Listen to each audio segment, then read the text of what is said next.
Hoy vamos con otro básico de la mirmecología que es frecuente encontrar en los jardines. Unas hormiguitas pequeñas que suben a visitar los pulgones y trabajan duro todo el día. No os perdáis este vídeo si queréis conocer a la hormiga de jardín.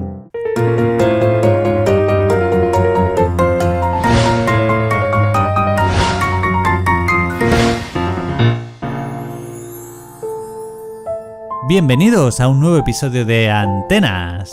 Hoy os traemos el género Lasius, muy apreciado para los aficionados que empiezan. Son populares ya que es una especie bastante fácil de mantener y criar en cautividad. La colonia puede alcanzar un buen número de hormigas con relativa rapidez, tienen un tamaño medio y se pueden observar fácilmente. En Europa hay 35 especies distintas y son abundantes en la mayor parte de la península y en Baleares. Además, no son peligrosas en ningún sentido. Si lleváis tiempo en el canal, ya os empezará a sonar el lenguaje de los mirmecólogos. Si no es así, no os preocupéis. Ahora descubriremos más sobre las claves de las Lasius. Vamos a la parte técnica, chicos.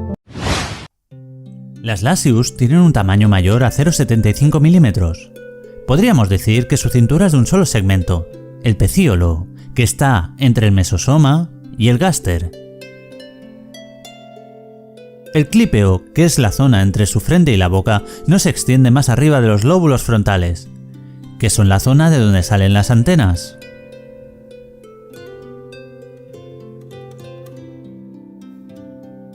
La fosa antenal, que es la hendidura cercana al lóbulo frontal, está muy próxima al borde del clípeo. Los ojos están por encima de la línea media de la cabeza, y en las obreras los ocelos están ausentes o casi han desaparecido. Hay una característica muy típica para saber si estamos observando a una Lasius. Si miramos de perfil su mesosoma, que sería algo así como su espalda, podemos ver la típica Lasius Peak, que significa la silla de montar Lasius.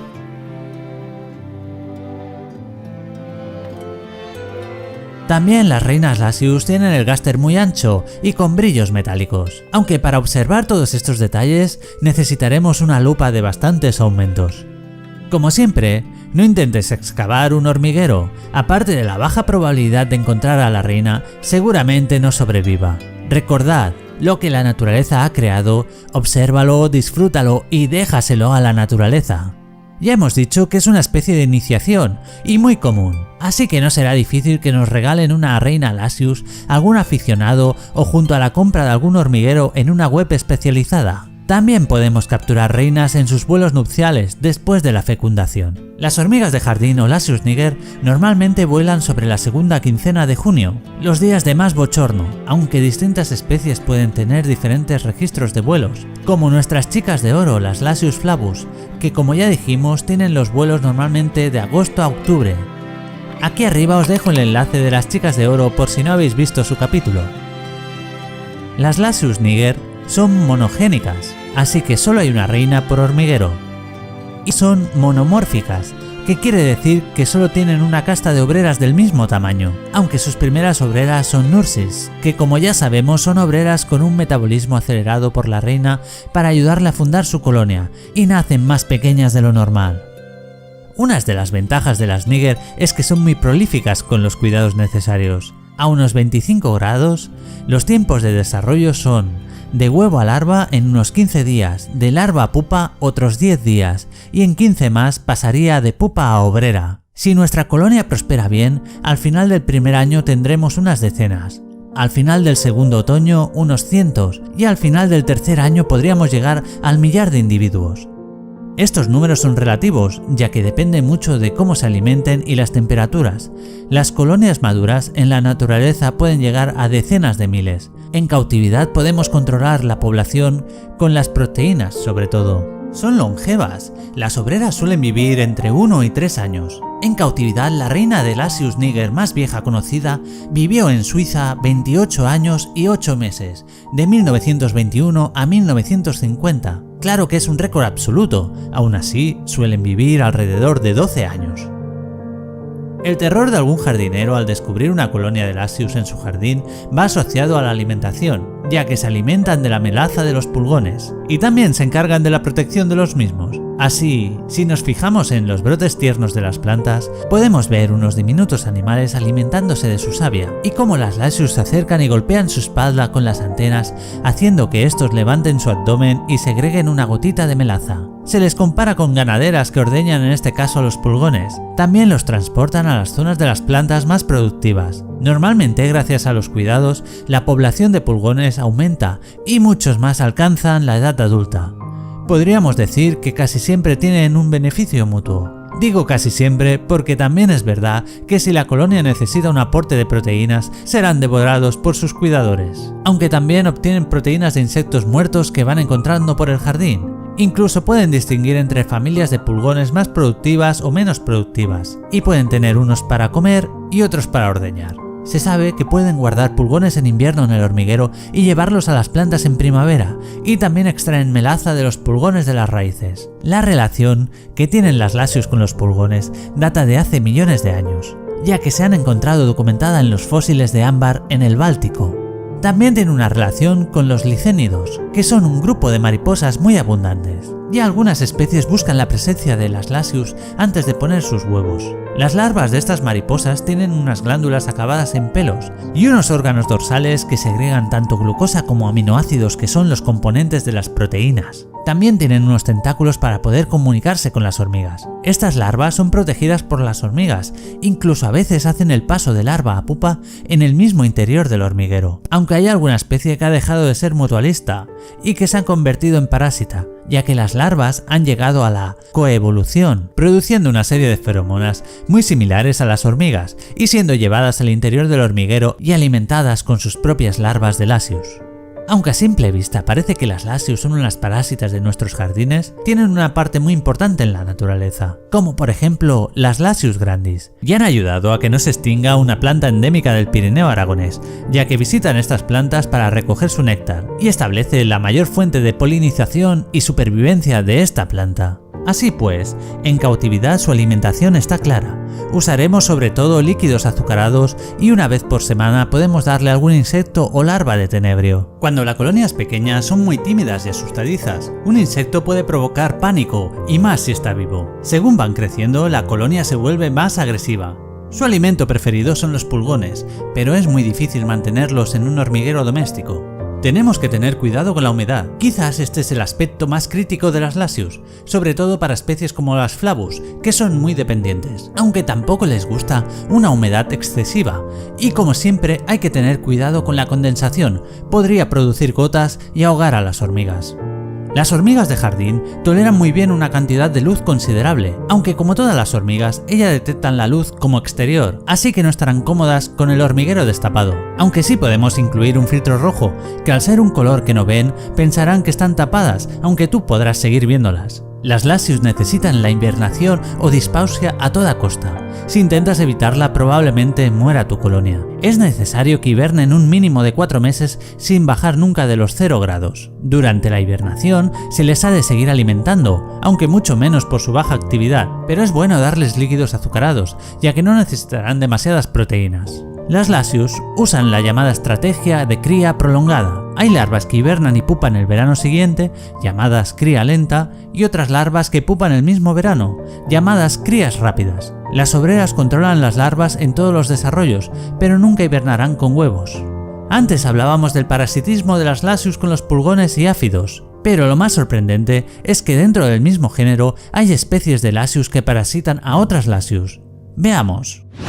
El género Lasius se divide en 5 subgéneros: Austrolasius, Cautolasius, Xonolasius, Drendolasius y Lasius sensu-strico. En el gráfico hay 3 subgéneros parásitos. Podemos ver que Cautolasius como Lasius flavus o sensu-strico como Lasius niger pueden ser parasitadas por Austrolasius como Lasius carniolicus o Xonolasius como Lasius umbratus. Pero la sorpresa es que las Dendrolasius como Lasius fuliginosus es parásita de parásitas. Este fenómeno se llama hiperparasitismo. Estos parasitismos consisten en que tras el vuelo, la reina parásita entra en un hormiguero matando a la reina fundadora, o consiguiendo que sus propias obreras no la alimenten o la expulsen de su hormiguero, y la reina parásita se queda con sus obreras. Estas cuidarán a la nueva reina y a su nueva descendencia, hasta llegar un momento que las antiguas obreras irán muriendo por vejez y solo quedará la nueva colonia. Por lo tanto, este parasitismo se le dice temporal. Las reinas parásitas no pueden fundar una colonia por sí mismas, y normalmente las colonias defienden sus hormigueros de cualquier otra hormiga. Así pues, ¿cómo se las ingenian este tipo de reinas? Pues se ha visto como una reina de Lasius umbratus atrapa a una reina de Níger con sus mandíbulas y la lleva por delante, para no ser reconocida como extraña por las demás Níger al entrar al hormiguero. También los vuelos de Lasius fuliginosus coinciden con Lasius umbratus y aprovechan la confusión del vuelo para entrar en los nidos. Incluso algunas especies las reinas esperan a que bajen las temperaturas para aprovechar la baja actividad de las obreras. Las Lasius pueden verse afectadas por otros parásitos de forma atroz e impactante. Esta vez las culpables no son de su especie, sino un tipo de avispas parasitoides. Una de las especies más interesantes es la Hybrizon buccatus, que espera volando quieta en el aire a 1 centímetro del suelo en un camino transitado por Lasius. Cuando ésta transporta una larva, la avispa en un tiempo de 40 milisegundos se abalanza e inyecta sus huevos en su interior. Estos huevos se transformarán en larvas que se alimentarán de sus víctimas desde dentro. Se sabe que no ataca a Lasius adultas ni a larvas que estén en su última fase. Y otra amenaza para las Lasius de la península ibérica es una misma Lasius. Parece ser que tiene su origen en Asia Menor, y se trata de las Lasius neglectus. El problema de esta especie es que es poligínica, y por lo tanto puede tener varias reinas formando hormigueros gigantescos. Tiene muy poca agresividad entre colonias de la misma especie, y una agresividad feroz contra otras especies de Lasius. Incluso se ha detectado que en zonas ocupadas por estas Lasius han desaparecido otras especies de hormigas y otros artrópodos. Hacen aumentar considerablemente la población de pulgones, aunque disminuyen las larvas de mariposa. Están consideradas como plagas, ya que invaden las casas, sobre todo zonas donde hay electricidad, como detrás de los enchufes o los contadores. Y hablando de Lasius perjudiciales, tenemos que nombrar a la especie Bruneus, ya que son una importante plaga en los alcornoques, perjudicando la explotación de corcho al noroeste de España. Hemos hablado un poquito de los rasgos generales de nuestras pequeñas chicas de jardín, que fascinan a todos los aficionados a las hormigas. Seguiremos la evolución de las colonias de antenas y hablaremos de curiosidades fascinantes de las Lasius, como en esta ocasión, que a falta de jardín, una reina buscó fundar su colonia en una maceta, aunque su historia la contaremos más adelante en un nuevo capítulo.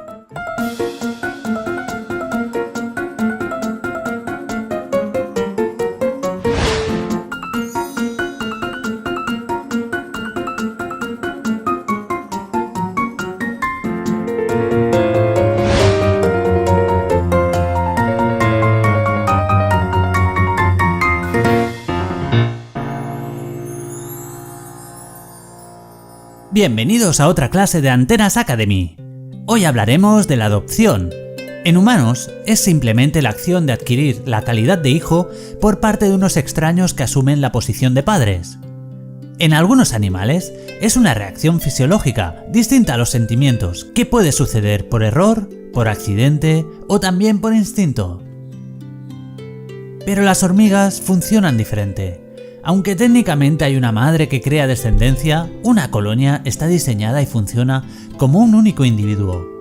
Este gran individuo se ha de desplazar y separar entre sí varias veces, pero para volver a unirse utiliza un sistema de seguridad llamado feromonas. En el primer episodio de Antenas Academy describimos toda la anatomía de una hormiga. Os dejo el enlace aquí arriba por si queréis refrescar la memoria. Y hablábamos de una serie de glándulas exocrinas que poseían repartidas por todo el cuerpo. En realidad, es una parte muy compleja que los mirmecólogos siguen estudiando, y en cada especie puede variar. A día de hoy, las glándulas totales de las especies más estudiadas pueden llegar a 40, y se sabe que pueden emplear entre 10 y 20 tipos de señales mezclando feromonas, estímulos táctiles o vibratorios. Estas señales se emplean para diferentes propósitos, como pueden ser alarma, atracción, reclutamiento, acicalamiento, trofalaxia, señalización de territorio, comunicación sexual y otras más. Pero lo que nos interesa en este episodio es la feromona de reconocimiento de compañera. La feromona es una sustancia química secretada por los seres vivos y la base de la comunicación química. Las feromonas son percibidas gracias a las ensalias olfatorias localizadas en las antenas. Estas transformarán la información en impulsos eléctricos, que llegan al cerebro haciendo que éste reaccione, generando diferentes respuestas fisiológicas y o comportamentales. Resumiendo de una manera más sencilla, las hormigas pueden comunicarse a través de los olores que pueden comprender, haciendo que éstas se asusten, se ayuden o se reconozcan, por ejemplo. Y aquí llegamos al problema de la adopción entre hormigas. Cada reina tiene su mezcla de hidrocarburos que traspasa la cutícula de cada individuo que se acerca. Dicho de otra manera, cada reina tiene su marca de olor. Generalizando en especies, vamos a centrarnos en especies monogínicas, o sea, especies de una sola reina. De esta forma, todas las hormigas de esta reina tienen su feromona de reconocimiento y forman colonia. Cualquier hormiga, aunque sea de la misma especie que intente acercarse, será atacada, sea la casta que sea, aunque fuese otra reina. Este sistema de defensa hace que sea muy difícil la adopción en la mayoría de los casos y una práctica que debemos evitar a no ser que sea estrictamente necesario. Como ya sabemos, una reina primeriza utiliza toda su energía para realizar su primera puesta de nursis, que son hormigas especializadas en ayudar a la reina a cuidar los siguientes nacimientos. Sin su ayuda estaría muy debilitada para las sucesivas puestas. Pero a veces, por causas de estrés o otros problemas, la primera puesta se puede perder, incluso la propia reina puede devorar los huevos y larvas. En la cría de hormigas podemos utilizar huevos de otra reina de la misma especie para darle otra oportunidad. A esto le llamamos adopción, ya que los huevos y las larvas no disponen de feromonas y la reina y las hormigas los aceptarán de inmediato. Intentar otro tipo de adopción posiblemente acabará con la reina herida o aún peor, muerta en batalla, y lo desaconsejo totalmente a no ser que sea la última opción para intentar salvar a la reina. Os voy a explicar un caso que está sucediendo en Antenas. ¿Recordáis el capítulo de la hormiga recolectora? Si no es así, os dejo aquí el enlace. En ese capítulo os mostrábamos dos reinas Mesor, una Capitatus y una Barbarus. Aquí tenemos a las Capitatus, evolucionando perfectísimamente. Tienen un buen número de obreras y una buena descendencia esperando a nacer. Y aquí tenemos a nuestras Barbarus.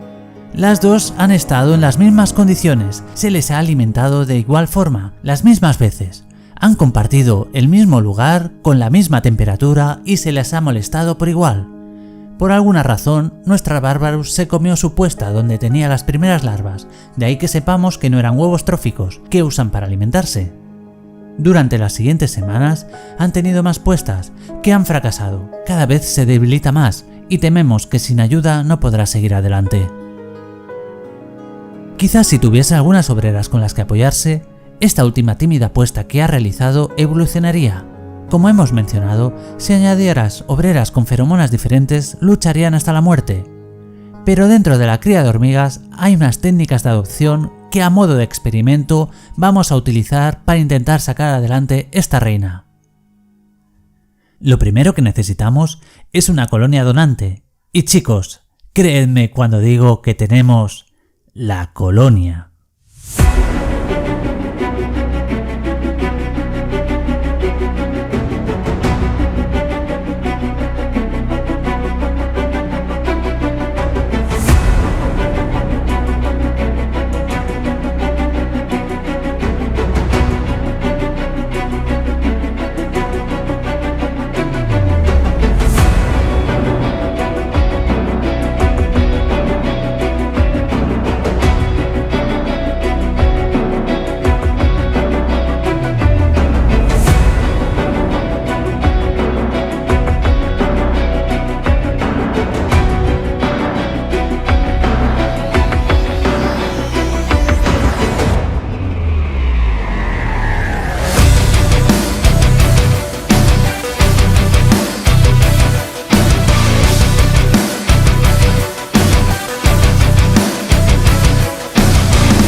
Ha llegado el momento de presentaros esta imponente colonia cedida al canal.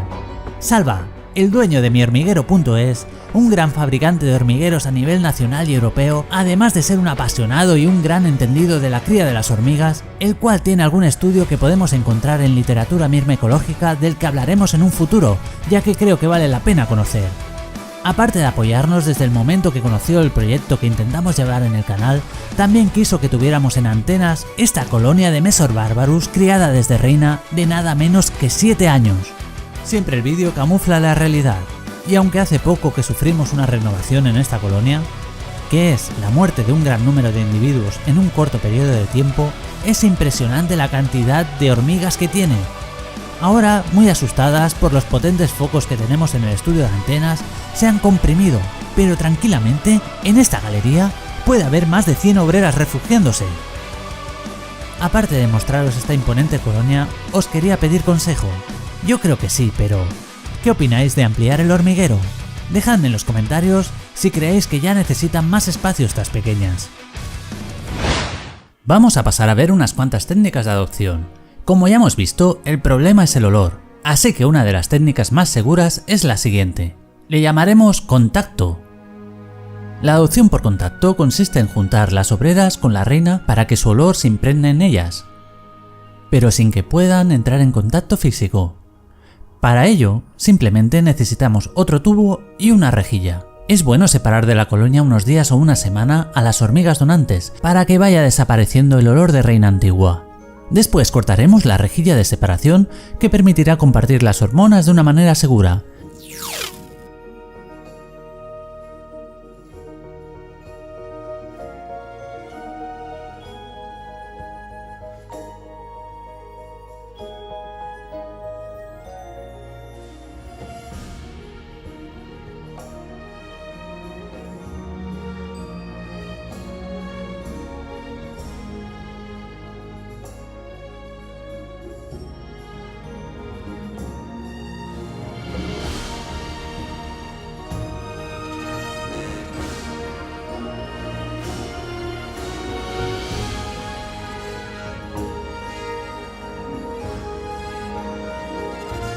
Y dejaremos a la reina y a las obreras juntas una semana más antes de intentar la adopción. Vamos a la segunda técnica. Le llamaremos congelación. Y sí, el nombre indica lo que vamos a hacer. Bajaremos la temperatura ambiente muy por debajo de los 12 grados, que es su temperatura de diapausa, hasta llegar a un límite donde la hormiga se protege desconectándose. Ese es el momento donde para sus funciones vitales para intentar aguantar el máximo tiempo posible en esas condiciones. Tenemos que tener precaución, ya que hay un tiempo límite de no retorno. A partir del minuto puede resultar ya peligroso. Quiero deciros que estas técnicas no me gusta nada hacerlas. Sé que no sienten el frío, y sé que si se realizan correctamente, ellas están preparadas para soportarlas sin ningún problema, pero sigue sin gustarme hacerlas pasar por esto. Para intentar diferenciarlas voy a usar un poco de pintura para marcarlas. Me han dicho que la pintura incluso es comestible, que no tiene gluten. Espero que no exista una pobre Mesor celíaca, ahora que lo pienso. Por la textura sé que en cámara no se va a ver bien, pero luego me será más fácil poderos indicar cuál de las donantes ha sometido a una técnica o a otra. Y aquí está nuestra chica clonizada. Da muy mala impresión, pero si todo ha salido bien, está simplemente latente. En unos momentos tendría que volver en sí.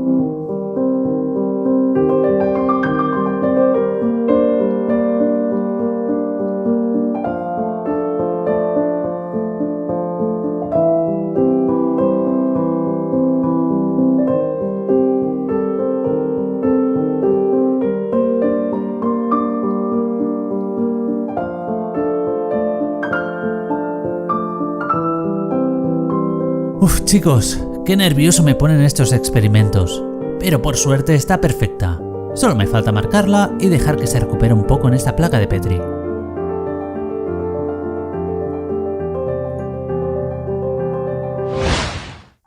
Vamos a la tercera y última técnica que aprenderemos hoy. Se llama ahogamiento. Creo que es una de las técnicas más extremas que conozco, y si bien la teoría es la misma que la congelación, para mí es impactante, Simplemente tendremos que inundar el tubo con agua. Siempre agua sin cloros, ni demasiado duras. Mejor agua embotellada. Como ya sabéis, las hormigas tienen un sistema de respiración diferente al nuestro, y lo que notan como ahogamiento es una subida del dióxido de carbono dentro de su organismo, que acompaña la desactivación de sus sistemas vitales. Por eso, durante este proceso, está reposando en el tubo en plena inmersión, pero en unos momentos... Como en el caso anterior, no tenemos que sobrepasar la barrera de no retorno, y no vamos a excedernos de los 60 segundos de espera. Bien, ahora ha llegado la desconexión. Y como diríamos en el ritual del dios ahogado, lo que está muerto no puede morir, pero se alza de nuevo, más duro, más fuerte, y con el gáster verde. Y aunque de momento ha salido todo bien, aún tenemos que lograr el paso más importante de la adopción, que es la aceptación de la reina. Utilizaremos una zona amplia para poder intervenir en cualquier momento en que veamos que corre peligro alguna de nuestras hormigas, ya sea la reina o las obreras. Como siempre, vamos a utilizar un antifugas, en este caso aceite mineral, para que no puedan salir de la zona. Y lo primero será poner a nuestra reina. Por suerte, chicos, no tenemos que lamentar ninguna baja en esta serie de experimentos. Introduciremos a las donantes de una en una para reducir el estrés. La primera opción va a ser la técnica de contacto. Después de unos días juntas tendrían que conocerse un poco. Esperamos que salga del tubo y lo retiramos, para tener más acceso en caso de emergencia.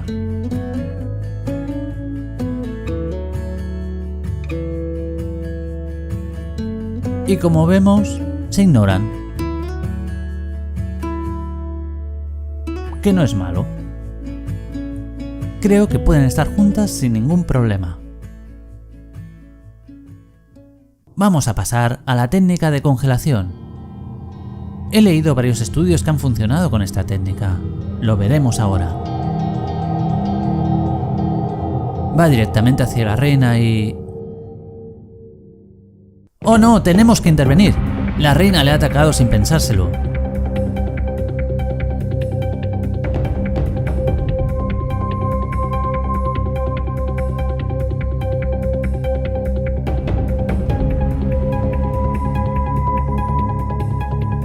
Vamos a intentarlo una segunda vez. Y parece... Creo que sí. Creo que se están comunicando. La donante no quiere atacarla de ninguna manera, y parece que la reina lo está entendiendo. Quizás el primer ataque ha sido solo por un susto. Parece que no hay problema en aceptación. Sí que no hay tanta indiferencia como con la técnica de contacto, pero creo que se están aceptando, chicos.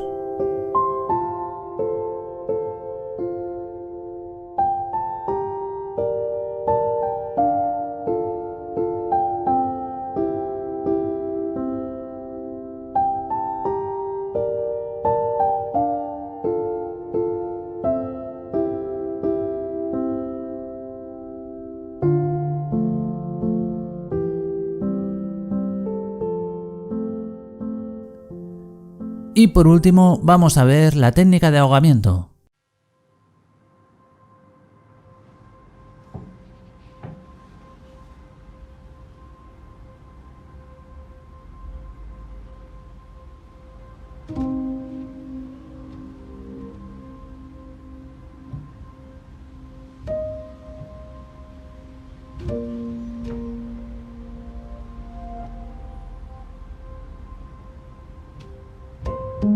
Pues parece que también pasa desapercibida.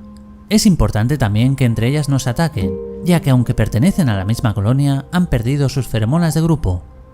Supongo que no tener feromonas activas no es lo mismo que tener feromonas enemigas. La verdad que me parece impresionante ver estos comportamientos. Cómo su instinto es el de formar colonia. Y sí que es verdad que es un sentimiento forzado, ya que en esta especie en la naturaleza sería algo imposible. Es algo que puede salvar la vida de una reina y crear una nueva colonia. Sinceramente, es pronto para hablar de una victoria, pero cada vez se aleja más de un fracaso. Mi resumen a este capítulo sería que en un caso de una reina que pierde sus puestas, lo ideal sería añadirle huevos y larvas de una reina donante. Y si no, usar la técnica de contacto con un par de semanas de adaptación, siempre hormigas minor, y si fuese posible, como ideal, nurses. Y controlar muy bien cada paso para evitar batallas. También saber que existen más técnicas, pero que yo descartaría por ser más peligrosas, y por lo que vemos igual de efectivas. En un futuro veremos qué sucede con este último intento de sacar a esta reina adelante, también cómo siguen evolucionando las Mesor Capitatus, y veremos un poco más a fondo la colonia de 7 años. Pero eso ya será en otro capítulo de Antenas.